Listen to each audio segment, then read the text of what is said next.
Nathan Langston's office was colder than winter glass, sleek, sharp, unbending. The walls were floor-to-ceiling glass, the furniture obsidian black and unwelcoming, and a single silver clock ticked on the far wall with mechanical precision. Everything in the space was engineered to say one thing: control. Nathan, CEO of Virex Holdings, lived for that word: control. He was 39, clean-shaven, immaculate in a navy bespoke suit. He ran the billion-dollar company like a warship. No noise, no distraction, no chaos, especially not the kind that wore loud colors or curves like armor. There were rules, unspoken but concrete. No lateness, no small talk, no bright tones, and absolutely no women who didn't fit a specific visual blueprint: tall, angular, unthreatening. His mother, a legendary image consultant in her prime, had made sure of that. Elegance in her eyes came in straight lines and bone structure, not warmth or softness. So when the intercom clicked and his assistant's voice came through, he didn't look up. "Your 11 a.m. is here. Candidate for the executive assistant post, Alina Cruz." He responded without emotion. "Send her in." He tapped his screen, reviewing her resume again. Columbia MBA, fluent in 3 languages, 8 years in multinational operations. Perfect on paper. He didn't expect anything else to matter. Then the door opened, and the room changed. She didn't walk in. She arrived, confident, grounded, like she'd just stepped off the cover of an elite business magazine, but had no interest in your applause. Alina Cruz had warm, bronze skin that caught the light from the floor-to-ceiling window just right. Her dark plum dress hugged her curves in a way that was professional, yes, but undeniably present. She was not trying to blend in. She wasn't apologizing for existing. She offered her hand with the kind of calm that didn't seek permission. "Mr. Langston, it's a pleasure." Nathan stood, shook her hand, and something happened he didn't expect. He hesitated, just a beat too long. Her hand was warm, steady, real.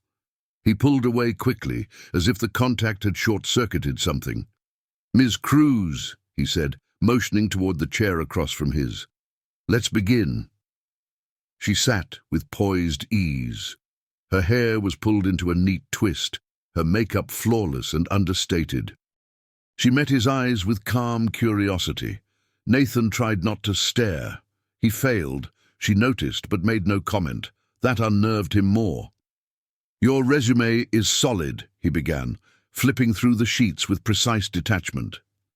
"You were managing operations for an international conglomerate. Why leave that for this?" Alina didn't blink. "Because I want to learn from a different kind of leadership, one that's exacting, ruthless even." Nathan raised an eyebrow. She continued, "Your reputation precedes you, Mr. Langston. Precision, efficiency, zero tolerance for mediocrity. That's the kind of challenge I'm drawn to." He leaned back slightly.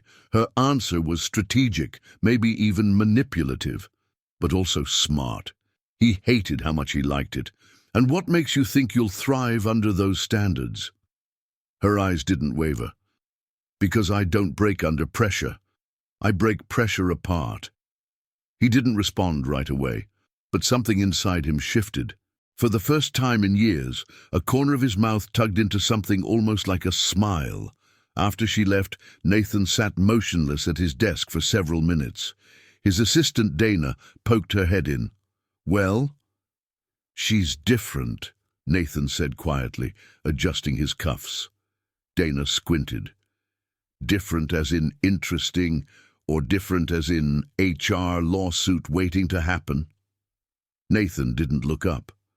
"Hire her. 2-week trial. If she doesn't fit, she's out." But deep down he already knew. Alina Cruz wasn't the one who might not fit. He was. The first week was a study in discomfort. Not because Alina was lacking. Far from it. She was frighteningly efficient. Every calendar event was scheduled 10 minutes early. Files were tabbed, cross-referenced, and color-coded in ways he hadn't realized he'd needed until they were in front of him. She'd swapped out his preferred espresso machine for a sleeker model with less acidity, and his headaches were suddenly gone. She'd adjusted the lighting in his office to soften glare, anticipating things he hadn't even vocalized. And then there was the tea. One afternoon, after a particularly grueling conference call, Nathan walked into the executive lounge. Waiting there, as if by quiet magic, was a glass teacup of warm mint tea. No note, no announcement, just waiting. The exact tea his grandmother used to make when he was 10, the one person in his life who had ever offered warmth without cost. He stared at the cup for a long moment before picking it up and taking a sip. It felt like being seen, and it terrified him. But it wasn't just her competence. It was the way she made him feel, seen, noticed, challenged. She didn't apologize for her presence, her brilliance, or her shape. And that defied every rule he'd used to build his empire. One afternoon, as they left a strategy meeting where a client nearly walked, Alina walked beside him, deliberately not behind. "You handled that investor well," Nathan muttered, almost without thinking. Alina glanced at him. "Thank you. I figured you were about to shut him down, but that wouldn't be very Virex of you." He turned toward her, curious. "You've figured out my brand?" "I read people fast," she replied. "Yours is power wrapped in order, controlled, never chaotic." He stopped walking. "And yours?" She turned to face him. "Mine, fire in silk." He stared at her too long. The words echoed in his head, fire in silk. That night he couldn't sleep. He sat in his penthouse, untouched scotch beside him, city lights pulsing below like static. Her voice echoed again, fire in silk. She was the opposite of everything he'd taught himself to admire. She was disruption, color, movement. And now, she was the only thing he couldn't stop thinking about. By Monday morning of the second week, the whispers had started. Something was different about Nathan Langston.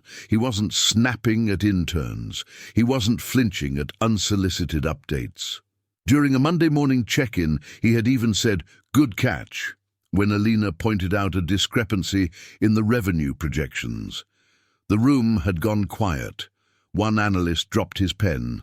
That afternoon, Dana slipped into his office and closed the door behind her without asking permission.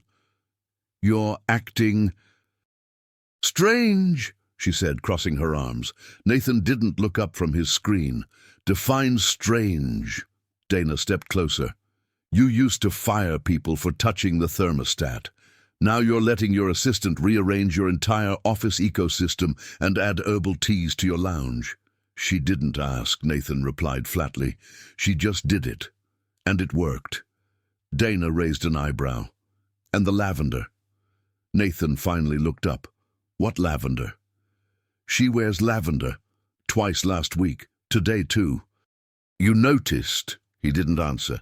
Dana nodded, her tone softening. "Nathan, I've worked with you for 10 years. You don't react to people, you ignore them, delegate them, replace them. But with her, you watch her." He dismissed her with a hand gesture. "That's enough." But Dana had already made her point, and he couldn't unhear it. Later that evening, the building was quiet. Most of the staff had cleared out, but Nathan remained in his office, reviewing projections for the upcoming merger. He was deep into the numbers when he realized a shadow moved across the glass wall. Alina stood there, barefoot, heels in hand, holding a file. "You forgot to sign off on the Reading proposal," she said. Nathan nodded slowly, extending his hand to take the file. As she handed it over, their fingers touched, brief, intentional or not, but it sent a surge through him. "Anything else?" he asked, voice softer than intended. Alina looked at him for a moment, head tilted slightly. "You look like a man fighting a civil war." Nathan blinked, startled by the precision of her words. "I've seen it before," she added, stepping back. "Just don't let your fear win." Then she was gone, leaving the office, and leaving him with something far heavier than a file folder. Fear. That word rattled inside him. He didn't fear anything. He was the storm. Wasn't he? The next day he overcorrected. His words were clipped, his posture stricter. He addressed Alina with military precision. It didn't go unnoticed. She remained composed, never called it out, but something in her eyes said she saw it all. By midweek, the real test arrived. A supplier dropped the ball on a key product component, threatening a major launch Nathan had already promised to investors. The timing couldn't be worse. A board meeting was scheduled for the next day. Panic swirled through the departments like smoke. Nathan led the emergency meeting in the boardroom, his jaw locked, voice like a blade. "I don't care what it takes," he said to the room of trembling VPs. "Fix it before the investors find out." Midway through the chaos, he stood abruptly and left the room. Alina followed instinctively. She found him just outside the executive lounge, leaning against the wall, one hand rubbing the bridge of his nose, eyes closed. "Too much caffeine," he muttered. Without a word, she handed him a bottle of water. Then, in a calm tone that almost felt maternal, she said, "Try breathing instead." Nathan glanced at her, confused. "Excuse me?" She inhaled through her nose and then slowly released it through her mouth. Like this. In through the nose. Hold. Out through the mouth. Repeat. Nathan hesitated, then mimicked her breath, and something loosened in his chest.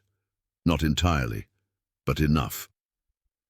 "You always walk into a room like you own it," he said after a moment, his voice low. Alina raised an eyebrow. "Is that a compliment or a critique?" Nathan paused, then replied, "A compliment." And she nodded once. "You don't understand how someone like me isn't rattled, do you?" "No," he admitted. "You seem unshakable." Her expression softened into something thoughtful. "Because I had to learn to be. Being a curvy, brown-skinned woman in boardrooms filled with men like you, I couldn't afford to shake. You either shrink or you stand taller." Nathan didn't reply. He just looked at her, really looked. And for the first time, he wasn't analyzing or judging, he was seeing. That night, they both stayed late at the office, working side by side in silence. Alina sat barefoot on the couch, her legs tucked underneath her, typing furiously. Nathan sat across the room, files open in front of him, but his eyes kept drifting. Around 10 p.m., with the final version of the new pitch done, Nathan looked up and asked quietly, "Why did you really leave your last job?" Alina stopped typing. "The real reason." He nodded. "My boss, brilliant man, always praised my work publicly. But when it came time to send someone to represent the company, it was never me." Nathan frowned. "Why?" Alina met his eyes. "Because I didn't have the look he wanted." He never said it aloud, but he didn't need to. Nathan flinched. That hit closer than it should have. Still, he asked, "And yet you walked into this office knowing my reputation." "I did," she said calmly, "because I wanted to challenge your type. And maybe, just maybe, you'd surprise me." For a moment the air between them was charged, electric, dangerous. "You have," she added in a whisper. That was it. Nathan stood suddenly restless. He paced the office, hands in his pockets. "Alina," he began, his voice more breath than sound. "I don't know what this is." He turned to face her. "But it's not professional." She rose slowly, her movements fluid and graceful. "No," she agreed, "it's not, and it's definitely not what I planned." He stepped closer. "I'm not the kind of man who should want someone like you." Alina didn't flinch. "Then maybe," she said softly, "you should stop trying to be the man you used to be." And with that, she picked up her bag and walked out of the office. No drama, no tears, Just a quiet, undeniable line in the sand. The next morning, her desk was empty. A neatly folded envelope rested on her chair. Nathan opened it, hands trembling slightly. "Mr. Langston, you were right. This isn't professional. So I'll bow out gracefully. Before we cross a line we can't uncross. Thank you for the opportunity. Alina." He read it twice. The space around him felt colder. The building, for all its steel and glass, suddenly felt like a mausoleum. Dana found him standing still by the window later that day. "She quit?" she asked. He didn't answer. "You let her walk," Dana added quietly. "You had something real, and you let it go." "She broke the rules," Nathan said, his voice barely audible. "No," Dana replied. "She broke you, and that's exactly what you needed." By Friday, Nathan Langston's office had turned back into a fortress. Closed blinds, short responses, unreturned calls. The man who once ruled with frigid efficiency was now simply cold. But not the same kind of cold. This wasn't control, this was absence. He snapped at minor errors, avoided eye contact. The executive floor was silent in the way people get quiet around grief. Dana finally broke the spell. "You lost something good," she said, standing in the doorway of his office, arms crossed. Nathan didn't look up from his laptop. "She quit," he muttered. "You let her," Dana corrected. "You had the rarest thing in this building, human connection, and you chose fear." Nathan's voice was sharp. "She crossed a boundary." Dana stepped inside, unfazed. "No, she held up a mirror, and you hated what you saw." He didn't reply. The conversation ended, but the echo of it clung to him long after she left. That Sunday, Nathan sat on his terrace alone, overlooking the Manhattan skyline. His phone lay beside him, screen dark, untouched.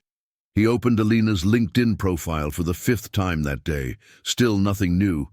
She hadn't updated her employment, hadn't posted, hadn't moved on, or at least not publicly. Then, as he scrolled aimlessly through a local event calendar, something caught his eye. A charity gala. Empower Her. A celebration of women of color in executive leadership. Keynote speaker, Alina Cruz. He stared at the screen as if willing it to change. She hadn't disappeared. She had ascended. The next night, the gala buzzed with elegance and power. Dresses in bold jewel tones shimmered under chandeliers. Names that usually only existed on Forbes pages floated past, champagne in hand. Nathan arrived alone, in a navy suit with his tie slightly loosened. He moved through the crowd like a misplaced shadow, scanning. And then he saw her. On stage, lit by soft gold lights, Alina stood like something carved out of poetry. A deep Merlot gown hugged her figure, her curls cascading over one shoulder, eyes bright, voice unwavering.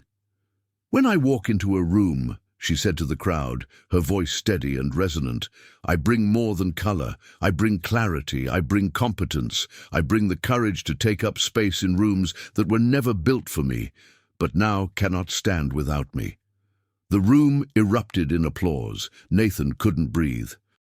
After the event, as guests mingled around dessert tables and live jazz, Nathan waited by the base of the stage. She descended slowly, still glowing from the lights, her energy untouchable. Their eyes met. She paused, then stepped forward. "You weren't wrong," Nathan said softly, his voice barely carrying over the music. Alina's expression was careful. "About what?" Nathan swallowed. "About me. About needing to stop being who I was." She nodded once, but didn't smile. "So who are you now?" Without answering, Nathan reached into his inner jacket pocket. He pulled out a small, white envelope. "This was supposed to go through HR," he said. "It's a job offer." Her brow lifted in surprise. "A job offer?" "Vice President of Communications," he continued. "Full authority, full benefits, full seat at the table." Alina studied him, not the paper. "What makes you think I'd say yes?" He took a step closer. "Because you weren't just the exception. You were the lesson. And I finally learned it." A beat of silence passed between them. "Charged real." "I'll think about it," she said at last. She didn't say yes. She didn't have to. Not yet. 5 days passed. Nathan checked his phone constantly, something Dana took great pleasure in noticing but never commented on. He told himself he wasn't waiting, that if she declined, he'd respect it. Move on. But the lie grew heavier each day. On the 6th morning he entered his office to find a white envelope sitting neatly on his desk. His breath caught. He opened it slowly. "Mr. Langston, I don't want a title you gave me out of guilt. I don't want a role created to erase your mistake. I want to know, if I never walked into your office again, would I still matter to you? AC." He sat down hard. The letter trembled in his hands. That night, Nathan didn't go to the office. He didn't answer emails. He sat on the floor of his penthouse, surrounded by silence, remembering. Her voice in meetings, her laughter over late nights, the scent of her perfume on the chair across from his. She had asked for something terrifying. Truth. The next day he texted her, "May I show you something that matters to me?" Her reply came a few minutes later. "Where?" He texted back, "The Hamptons. Tomorrow, 10 a.m. I'll send a car." There was a pause. Then her response, "I'll be ready." At precisely 10 the next morning, a black SUV pulled up in front of Alina's Brooklyn brownstone. She stepped in, quiet, composed, unreadable. The ride was smooth, quiet, lined with anticipation. When they arrived, Alina stepped out onto a stretch of coastline that looked like a postcard. But the house was what caught her. Not glass and steel, not sterile like his office, but wood, earth tones, a porch overlooking the sea, real. Nathan was waiting in rolled-up sleeves and jeans, barefoot. No armor. "Welcome," he said. Alina looked around slowly, then asked, "This is yours?" He nodded. "The only place I've ever felt peace." "And you brought me here?" she asked, tilting her head slightly. Nathan motioned toward the porch. "Because I need to say something, and I didn't want the noise of Manhattan or the weight of a boardroom to muffle it." She followed him, then sat in a wooden rocker, her curls dancing in the wind. He sat across from her, knees bent, eyes level with hers. "I built a world where everything had to fit in boxes," he began. "Perfect lines, perfect faces, clean rules. I thought that was strength." He paused. The sea hummed behind him. "My mother, she used to measure people by image. She'd tell me soft meant weak, curves meant chaos, feelings meant failure." He looked at her fully now. "Then you walked in. You weren't what I allowed myself to want. But you were exactly what I needed." Alina didn't speak. "I didn't offer that job to fix anything," he said, his voice breaking slightly. "I offered it because you've earned it 10 times over. But more than that," he exhaled, "I miss you, your fire, your insight, your presence. I don't want a company without you in it. I don't want a life without you in it." She didn't answer right away. Instead, she stood and walked to the edge of the porch, eyes on the horizon. Then quietly, she turned back. "Do you know what I see when I look at you now?" she asked. Nathan shook his head. "I see a man learning how to be free." She walked back to him, soft but sure. "I don't want the version of you who hides behind spreadsheets and silence. I want the one who shows up, barefoot, honest, messy if he needs to be." He took a step toward her. "I'm trying," he said. "I know," she replied, reaching for his hand. "That's why I'm here." The sun dipped low over the water, casting gold across the waves. And for the first time in years, Nathan Langston felt like he could finally breathe. 2 weeks later, Alina Cruz stepped back into the Virex building, this time not as someone seeking a place, but as someone redefining it. The official announcement hit headlines before noon. Nathan Langston appoints first woman of color to executive board, Alina Cruz named VP of Communications. Most staff celebrated it. Some whispered, a few raised eyebrows, but Nathan didn't flinch. He stood beside her during the company-wide introduction, shoulders square, eyes steady. "She's not here because of a quota," he told the room. "She's here because we need her." Alina said less. She didn't have to. She took the podium in a fitted navy pantsuit that spoke louder than any speech. Her voice, when she did speak, was clear and calm. "I'm not here to disrupt," she said. "I'm here to elevate." Applause followed. But the ripples of resistance had only just begun. Behind closed doors, not everyone was thrilled. In the weekly board meeting, one of the older directors, Edward Manley, leaned back in his chair, fingers steepled. "With all due respect," he said, staring directly at Alina, "I question the optics. A rapid appointment like this, especially given your brief tenure, may raise concerns externally." Alina smiled politely.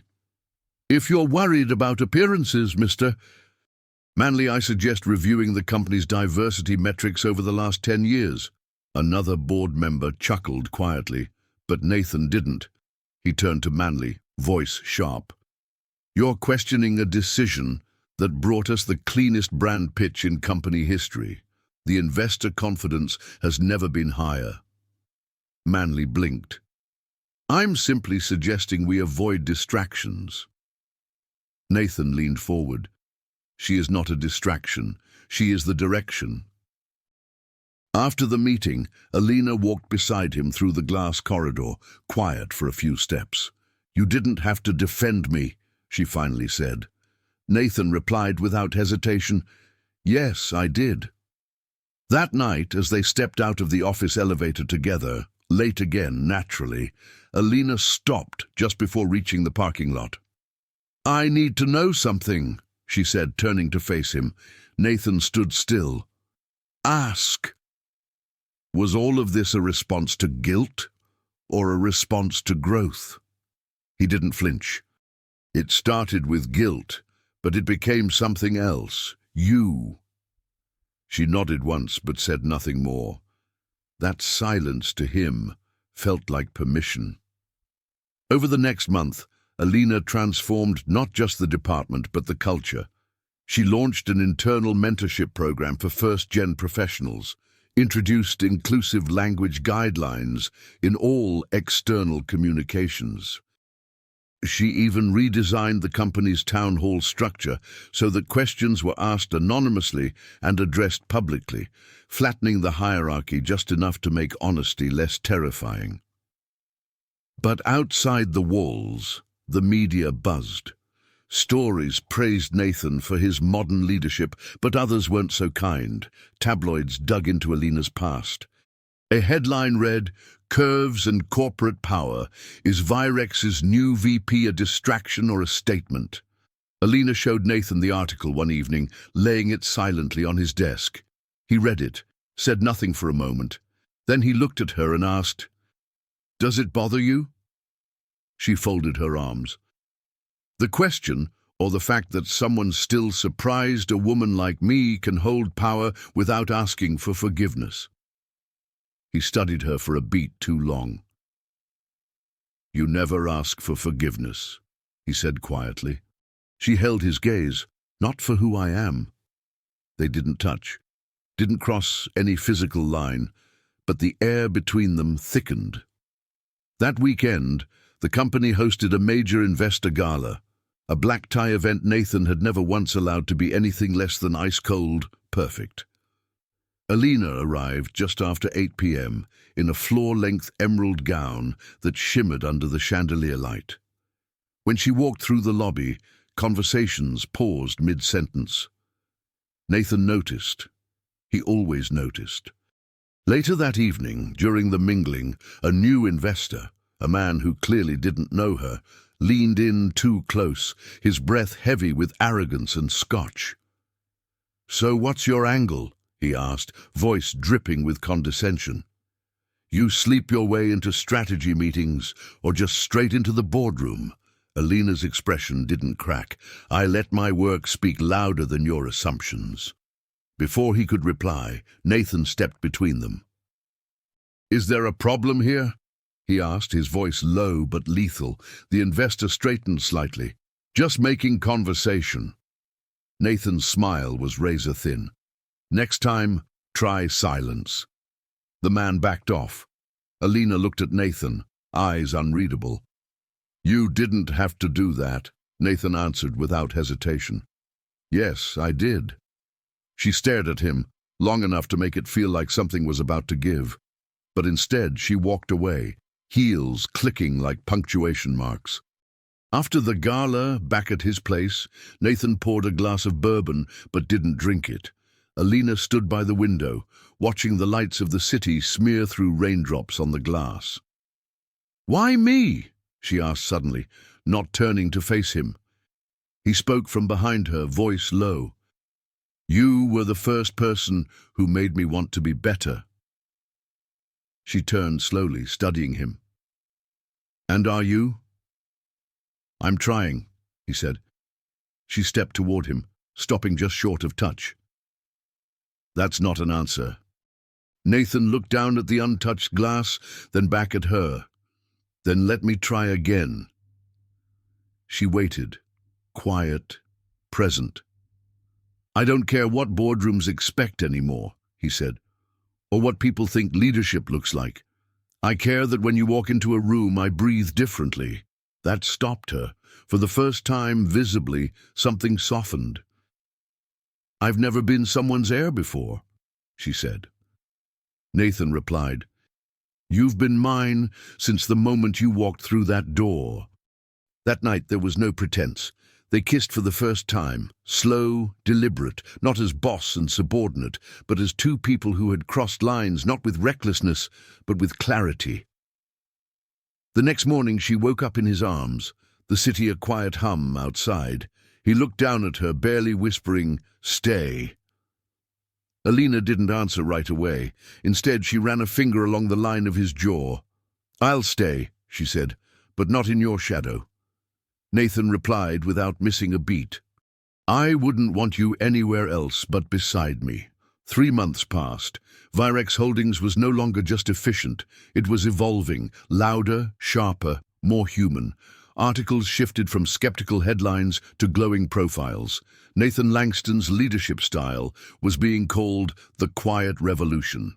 But behind the scenes, everyone knew what had changed. It was her.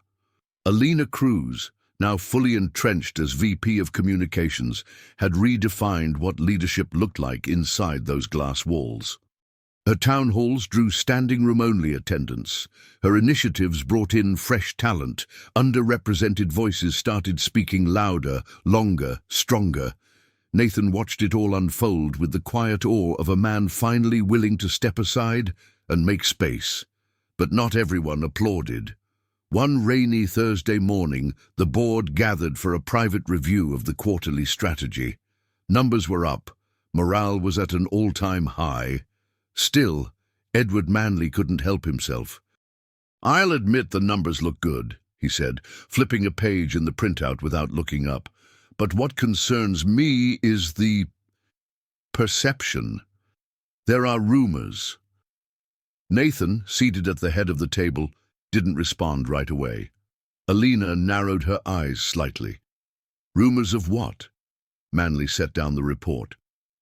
"That our VP of Communications is perhaps too close to our CEO. That decisions may be blurred by personal involvement." Alina didn't flinch. "Are those your concerns, or are you just voicing whispers because they don't have the spine to say it to my face?" Manley gave a thin smile.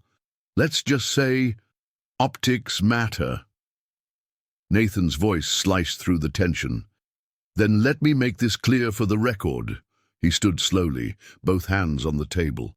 "I have never made a single decision that Alina Cruz didn't earn. She's here because this company needs to be better. She's part of why it is better. And if anyone here is more concerned with gossip than results, maybe it's your seat that needs re-evaluation." Silence fell. Later, in the elevator, Alina stood beside him, arms crossed. "You didn't need to defend me like that in front of them," she said quietly. Nathan turned toward her. "I didn't defend you. I defended the truth." But her silence said something else. That night, they sat in his penthouse, both still dressed in boardroom armor. The rain tapped at the windows, steady and slow. Alina broke the silence first. "This can't last forever." Nathan looked up. "What can't?" "This," she said, motioning vaguely between them. "Us, working this closely, loving this quietly." He exhaled. "I don't want quiet. I never did. I just didn't know how to be loud about something that matters." She sat beside him on the couch, not touching, but close enough to feel the warmth of him. "Then tell them," she said. "Tell them everything, or tell them nothing. But don't keep me in the middle." He reached for her hand, threading his fingers through hers. "I don't care what they say," he said softly. "I want you here, with me, professionally, personally, everywhere." She looked at him, eyes dark and unreadable. "You're asking me to keep walking this line, a line that bends every time we breathe." Nathan didn't answer immediately. "Then," he said, "then let's stop pretending there is a line." 1 week later, they attended a leadership retreat, an annual event full of speeches, strategy sessions, and polished networking. Nathan and Alina were careful. No touches, no lingering glances. But people could feel it, the shift, the gravity between them. During a panel discussion, someone asked Alina, "What's the hardest part about being a woman in leadership?" She paused, thoughtful, then answered, "Staying whole. Not cutting off parts of yourself to make other people comfortable." Across the room, Nathan watched her with something bordering on reverence. That night, back in the hotel suite, he asked her quietly, "Do I make you cut parts off?" Alina replied without hesitation, "Not anymore." They made love that night with the door to the terrace open, the wind pulling at the curtains like ocean waves. But the next morning brought the storm. A leaked photo, grainy but damning. Alina and Nathan holding hands as they entered the hotel late at night. It hit the news cycle by 8 a.m. CEO and VP of Communications, secret relationship or ethical risk. The company's PR team scrambled. Investors demanded clarity. Journalists called for statements. Alina sat in her office reading headlines. Nathan entered without knocking. "Let's release a joint statement," he said. Alina didn't look up. "About what?" "About us, the truth." She exhaled slowly. "Nathan, if we do this, there's no going back." He sat across from her. "I'm not going back. I've broken no laws, no contracts, and no ethical guidelines. I disclosed everything to legal. Alina has done the same." Manley scoffed. "You're trying to pretend this doesn't blur power dynamics?" Then Alina's voice cut in. "I didn't sleep my way into this position, but if you keep implying I did, I'll walk, and I'll take the media with me." Everyone turned. She continued, standing now. "I was hired as an executive assistant. I outperformed expectations. I was promoted for performance. Not once did Nathan Langston make a decision I didn't earn with results." Manley's mouth twitched, but he said nothing. "Let me be clear," Alina added. "If I were a tall, thin woman with a British accent and no hips, none of you would be questioning whether I'm here for the right reasons." The room went still. Then slowly, someone clapped. It was Dana, invited last minute as an observer. Her face was unreadable, but her hands struck together twice before the silence collapsed. The motion passed, no actions taken, relationship disclosed, no ethics violations. Later in the hallway, Nathan looked at Alina. "You didn't have to fight that hard." She turned to him. "Yes, I did, because I'm not just fighting for me." He asked softly, "Then who?" Alina answered without pause. "Every woman who gets asked what she did to earn her title." Nathan's voice dropped. "You earned everything, including my heart." She touched his chest gently. "Don't forget that." And by the time the media storm faded, what remained was something far more difficult to navigate. Quiet. Alina still walked into rooms like she owned them. But now, every step she took echoed louder. Every glance between her and Nathan carried weight. The office was respectful, professional, but not blind. Nathan noticed how some colleagues hesitated now before speaking freely in her presence. How meetings would go stiff when she walked in late, even by a minute. She noticed it too. One afternoon, Alina stood alone in the executive lounge, staring out the window at the cityscape. Dana stepped in behind her, quiet but not silent. "I used to stand like that," Dana said gently. "When I realized the room had changed me more than I'd changed it." Alina turned slightly. "It's not that I regret anything." Dana nodded. "It's just that you now live between being a woman people admire and a woman they resent for not shrinking." Alina sighed. "I'm just tired of being treated like a headline when all I did was fall for someone." Dana smiled faintly. "He didn't just change policy, he changed direction. That unnerves people." Alina replied without looking away from the glass. "Then they should brace themselves. I'm not done shifting things." That evening, Nathan waited for her outside the building. He leaned against his black SUV, the city buzzing low around them. Alina walked out, coat draped over her arm, expression unreadable. She finally met his eyes. "And what if they ask you to choose?" He didn't blink. "Then I choose you." That made her look away, because it meant something real.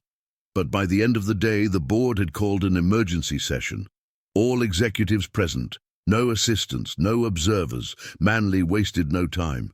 "You've put the company at risk," he said flatly, pointing to a stack of printed articles. "We're not debating emotions here. We're talking fiduciary responsibility." Nathan sat calmly. "I need to get out of here for a while," she said, stepping closer. "Just space to think." Nathan opened the car door without a word. "Where to?" She didn't hesitate. "Somewhere real." He drove north. They didn't speak much during the ride. The silence wasn't cold. It was full of questions neither of them was ready to ask aloud. A few hours later, they arrived at the lakeside cabin Nathan had purchased years ago, but rarely used. It was quiet, wooden, surrounded by trees and mirror-still water, the kind of place where phones didn't matter and emails couldn't reach. They settled in, fire lit, coats hung, shoes abandoned. Later that night, they sat near the fireplace, the heat casting golden light over the room. Nathan broke the silence first. "I don't want to lose you," he said, eyes fixed on the flame.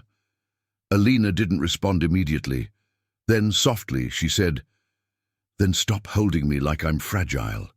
Nathan turned to her. "I've never seen you that way." She held his gaze. "Then stop protecting me in meetings. Stop trying to preempt every shot they might take at me. Let me fight my own battles." His voice lowered. "I wasn't trying to protect you. I was trying to protect us." She replied calmly, "We don't need protection. We need truth." He leaned back, letting the words settle between them.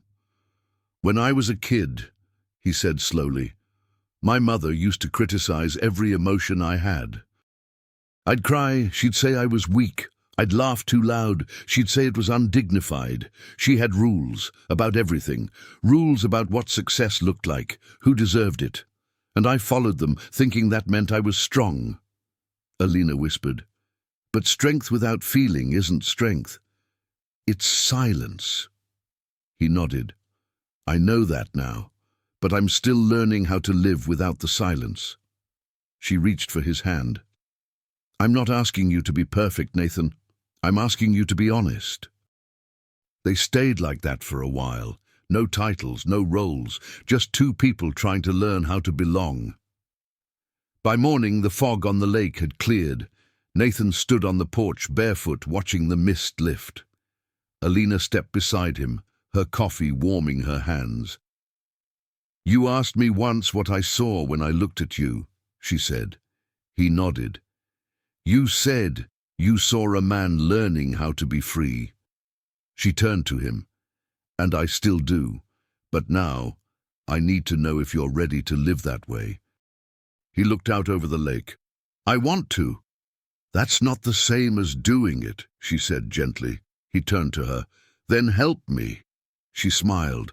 "Only if we're building something that belongs to both of us." That afternoon, back in the city, Alina walked into the company's quarterly town hall with a different energy. Still composed, still powerful, but lighter. She took the stage to give the opening address. "I used to think success was about never being questioned," she began. "Now I know it's about standing tall even when you are." Applause followed. Nathan, sitting in the front row, didn't clap immediately. He just watched her, eyes quiet, full of something deeper than admiration. Later that night, in the privacy of her apartment, Alina opened her closet, looking for the right dress. She paused when she saw it, the lavender one from that very first interview. She pulled it out, smiled faintly, and changed into it. When Nathan arrived to pick her up for dinner, he stood at her door in surprise. "That dress," he said, eyes lingering. Alina stepped forward, chin slightly raised. "The one that broke your rules." He took her hand. "No, the one that rewrote them." At dinner, they talked not about strategy or reports, but about dreams, future travels, childhood memories, the kinds of things that didn't fit in spreadsheets. And for the first time in years, Nathan laughed without restraint. Later, as they walked down a quiet street lit with soft amber lights, Alina turned to him. "You once said I was the lesson," she reminded him. Nathan nodded. "You still are." "But what if I don't want to be someone's lesson forever?" she asked. He stopped walking. "Then be my partner instead." Alina paused. "Are you asking me to move in?" Nathan smiled. "I'm asking you to move with me, wherever this goes." She leaned in, whispering, "Then I hope you're not afraid of speed." He kissed her there under the city lights. No hiding, no hesitation, because there was no going back. Summer gave way to early autumn, and the city wore gold like a borrowed crown. Inside Virex, things had changed. The company had just been voted Best Workplace in NYC by a national publication. Recruitment numbers soared, employee retention climbed to record levels. Diversity metrics were no longer just numbers. They were narratives. Nathan Langston watched it all unfold and knew one thing for certain. It was Alina. She hadn't just brought change, she had made change feel inevitable. One crisp Friday afternoon, they stood side by side during the unveiling of the company's new mentorship hub. A sleek, open space designed for collaboration, mentorship, and community. A young analyst approached Alina, wide-eyed and earnest. "You're the reason I applied here," she said. "I didn't think someone who looked like me could lead like this." Alina smiled and replied softly, "Now you know better, and one day someone will say the same thing to you." Nathan watched the exchange from a distance, heart pulling tight in his chest. She was more than his partner. She was becoming a symbol. Later that evening, they walked through Central Park under rustling leaves and soft city light. "I saw how you looked at that girl earlier," Alina said, brushing her gloved fingers against Nathan's. "She reminded me of someone," he replied. "Me?" she guessed. "No," Nathan said with a faint smile. "Me. The version of me who needed to be unmade so I could meet you. Alina stopped walking. You were never broken, Nathan, just unfinished. They kissed beneath the red maple trees, the wind curling around them like silk. But peace, as always, was temporary. 3 days later, Nathan stood in the boardroom, arms crossed, facing a proposal he hadn't expected. The board had been approached by a global tech conglomerate interested in acquiring Virex's digital division, a merger that would dissolve Alina's communications arm entirely. Strategically, it's profitable, Manley said, laying out the documents. And quite frankly, it puts us in a stronger long-term position. The communications department can be absorbed or downsized. Nathan spoke without hesitation. That's not an option. The room went still. Manley raised an eyebrow. Are you speaking as CEO or as her partner? Nathan's jaw tightened. As the man who knows that cutting the heart out of your company for a temporary gain is the first step toward collapse. Another board member, younger and more data-driven, added, We're just suggesting that emotion shouldn't override logic. Nathan replied firmly, Emotion built the future you're profiting from now. After the meeting, Alina found him pacing the edge of the executive terrace, tension lining every movement. They're trying to erase everything we built, he said without turning. Alina's voice was steady. They're trying to test whether it was built to last. He turned to her. I won't let them take it. Alina stepped closer. Then don't fight for me. Fight with me. That night, she called a private meeting, off the calendar, off the record. It was just her, Dana, and 4 mid-level department heads who had risen under her mentorship. We're not waiting for permission, Alina said as she stood in the informal circle. We're making a case they can't ignore. Every statistic, every voice, every initiative. This isn't about one title. It's about a culture. Dana nodded. We'll need data, stories, proof of impact. Alina said, Then let's give them a mirror they can't look away from. For the next 4 days, Alina and her allies worked in silence, but with thunderous intention. Surveys were distributed and returned within hours. Testimonies flooded in, graphs, visuals, testimonials, proof that what they were defending wasn't vanity, it was value. At the next board presentation, Nathan let Alina speak first. She stood at the head of the table, a tablet in hand, no notes. This isn't just a department, she began. It's the reason this company is no longer a machine. It's the reason you're retaining talent, the reason top-tier recruits are choosing us over giants, because we don't just build products, we build people. She turned the screen toward them. Data, stories, direct quotes from clients and employees. You can sell off the numbers, she continued, but you'll never buy back what you lose if you cut the voice of this company out of its own narrative. Silence followed. Then, a voice from the end of the table, one of the newer board members. She was young, sharp-eyed, and had stayed mostly quiet during past meetings. I say we keep it. All of it. Cruz's department is the only reason we look like the future and not the past. Manley didn't speak again for the rest of the meeting. The motion to proceed with the acquisition without cutting communications passed unanimously. Later, in Nathan's office, they sat together in silence. No celebration, just quiet relief. Alina leaned against his shoulder and whispered, We built something that even money couldn't move. Nathan placed a kiss on her temple and said, You built it. I just made sure they listened. She looked up at him. I think we're ready. He blinked. Ready for what? Alina smiled, eyes glinting. For the rest of the story. A month later, they stood on the porch of his beach house again, this time surrounded by candles, string lights, and 30 close friends and family. The ceremony was quiet. Heartfelt. No photographers, no corporate announcements, just love. Alina wore ivory silk, her curls cascading down her back. Nathan stood barefoot in the sand-colored suit she had once jokingly dared him to wear. Dana officiated, her voice warm and strong. When it was Nathan's turn, he held Alina's hands and said, "You walked into my life and made me question everything I thought was strength. And now I want to spend the rest of my life building something stronger with you." And when Alina spoke, her voice trembled only once.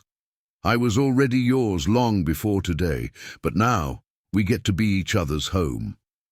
After the ceremony, they danced under a sky full of stars, barefoot on the porch, surrounded by the people who had watched them become not perfect, but real. Nathan leaned close to her ear as they swayed.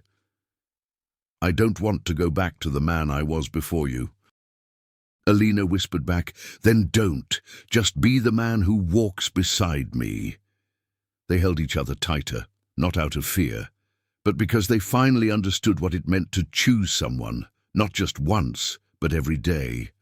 Months passed in golden rhythm. Virex flourished under new leadership. The company no longer looked like a monument, it moved like a movement. The mentorship program expanded. Internships became pipelines for diverse talent, and Alina's department set the new standard for corporate communication in the industry. Nathan Langston, once known for silence and sharp suits, was now known for something entirely different: his presence. He didn't just lead, he showed up, open, curious, human, and everywhere he went, she was there. They shared more than a home now. They shared routines, rituals. The Sunday morning pancakes she burned every time. The Friday evening walks through Riverside Park. The way he touched the small of her back when she was thinking too hard in meetings, and she let him without pulling away. Their apartment in Tribeca became a haven of laughter and jazz records.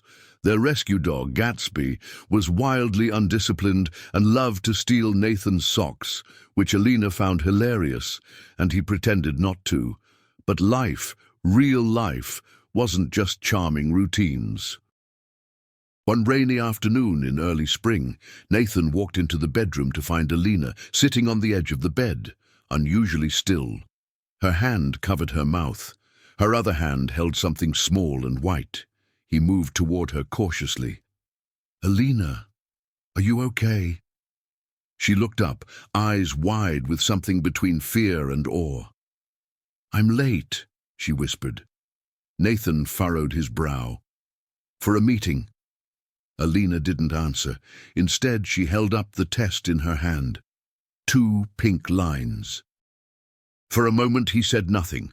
He stared, blinked, then without warning dropped to his knees in front of her and laughed. Not because it was funny, because it was unbelievable. "We're having a baby," he said, voice barely more than breath. She nodded, tears pooling in her eyes. "We are." He leaned forward and pressed his forehead to her belly, then looked up at her with a smile so wide it broke open every crack he'd ever sealed. "You've already changed my life once," he said. "I can't believe we get to do this again, together." 9 months later, the streets of Manhattan lay soft and quiet under the first snowfall of winter. Inside a private hospital suite, time had folded in on itself. Alina lay in the bed, exhausted, radiant, her curls sticking to her forehead.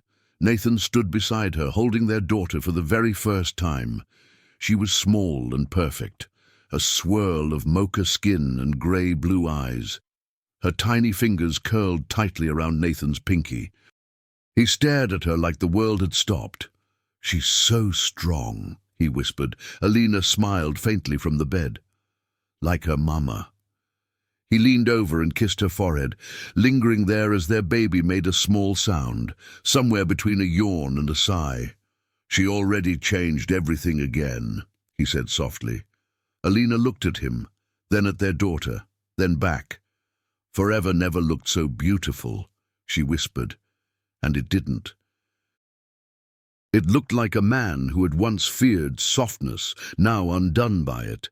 It looked like a woman who never begged to belong. She simply arrived and rewrote the rules. Their daughter was named Alina Cruz Langston. 3 names, 3 legacies. Weeks passed in a haze of night feedings, lullabies, and soft chaos. Nathan learned how to swaddle without overthinking it. Alina sang while rocking Elise to sleep, her voice soft and warm as honey. One evening, Nathan sat on the living room floor, Elise asleep against his chest, while Alina folded tiny laundry in the background. "Do you ever think about that first interview?" he asked quietly. Alina chuckled. "All the time." He looked down at their daughter. "You walked into my office, and I felt like the floor shifted." She folded a small onesie and replied, "I wasn't trying to shake the ground. I just wanted to stand on it." He smiled. "You did more than that." She sat beside him, resting her head against his shoulder. "You're not afraid anymore," she said. Nathan replied, "Only of losing this, losing you." She turned to him gently. "You won't. You couldn't, even if you tried." A year later, they celebrated Elisa's first birthday in the backyard of their lake house. No media, no executives, just friends, family, and too many cupcakes. Dana toasted with a glass of champagne in one hand and a camera in the other. "To the woman who redefined power," she said, raising her glass toward Alina, "and to the man who finally understood what it means to share it." Laughter and applause followed. Nathan wrapped an arm around Alina's waist as she leaned into him. Elise toddled through the grass nearby, her curly hair bouncing with every step. Nathan looked at Alina. "You still scare me," he said quietly, half smiling. She raised an eyebrow. "Why?" "Because every time I think I know how deep this goes." "You show me it goes further," Alina laughed. "Good, then you'll never stop discovering me." They stood in silence, watching Elise, the lake reflecting the late afternoon sun behind her. Nathan spoke again, voice softer now. "You walked in wearing lavender. You rewrote everything." Alina turned to him. "And you let me."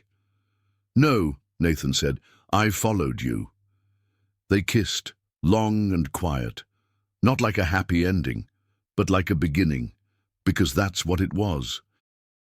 Not a story about rules broken or careers defied, not just about boardrooms or headlines or expectations challenged.